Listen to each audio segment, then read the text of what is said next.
Wow, superb चाय uncle, बहुत बढ़िया। ये दुकान के चाय तो बहुत बढ़िया बा, बाकी है कि लोग बढ़िया नहीं खे। देखा बेटी, तू लोग एगो काम करा। हाँ अंकल। है कोई बढ़िया पढ़ल लिखल लड़का देख के तू दोनों ब्याह कर ला।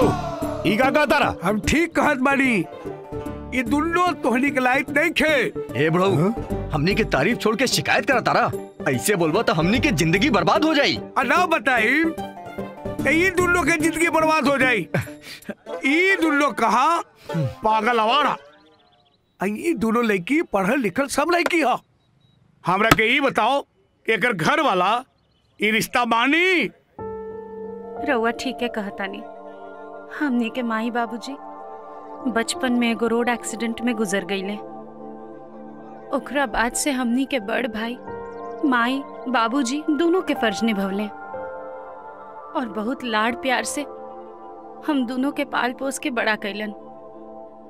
हाँ, और भैया कबो न मानिए। ना ना ना ना, उनकर चिंता मत करो लोग। अब उनसे कैसे डील करेगा बाबू, हमनी पे छोड़ दो हमनी। हाँ हाँ, हाँ। अच्छा बेटा, तू तो डील करिए ले बा।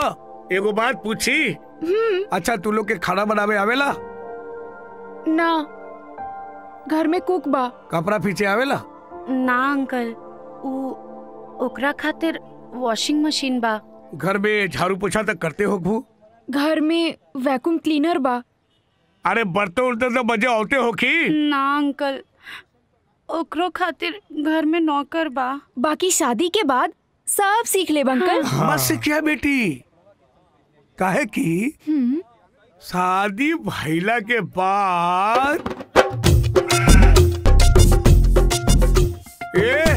एकरो के धो बढ़िया से। ए बुढ़ऊ, हाँ एगो काम करवा, का पूरा मोहल्ला के बर्तन ले आवा। ठीक बा बेटा। मजाक सुझाता तो के ना धोबे के जा। ना धोबे ना ना। नेहा, त्रिशा बेटी। अरे नेहा त्रिशा के बोला का जरूरत, धोता नहीं ना।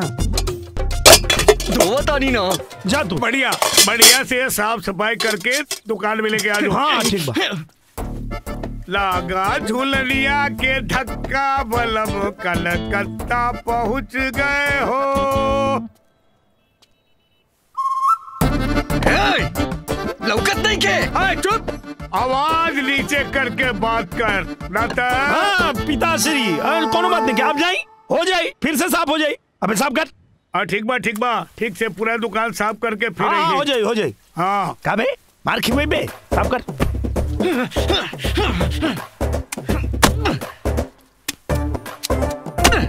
अब बढ़ाओ, का देखता रहा?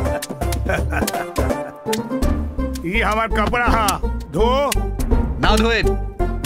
बा बेटा, तू हमार कपड़ा ना धो बा।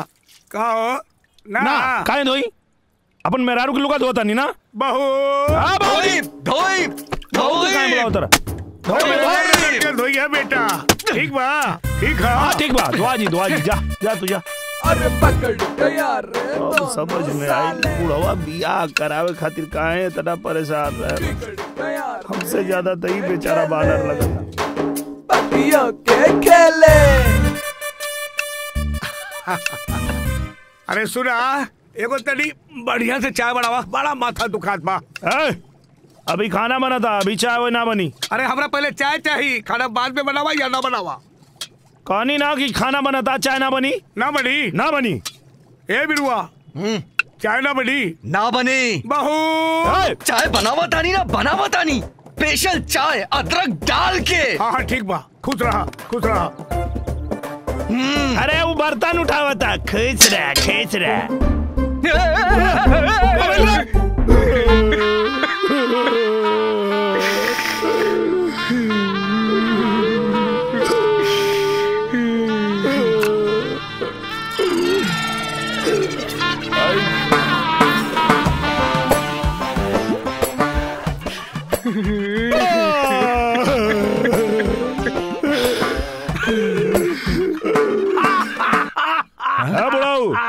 का भइल?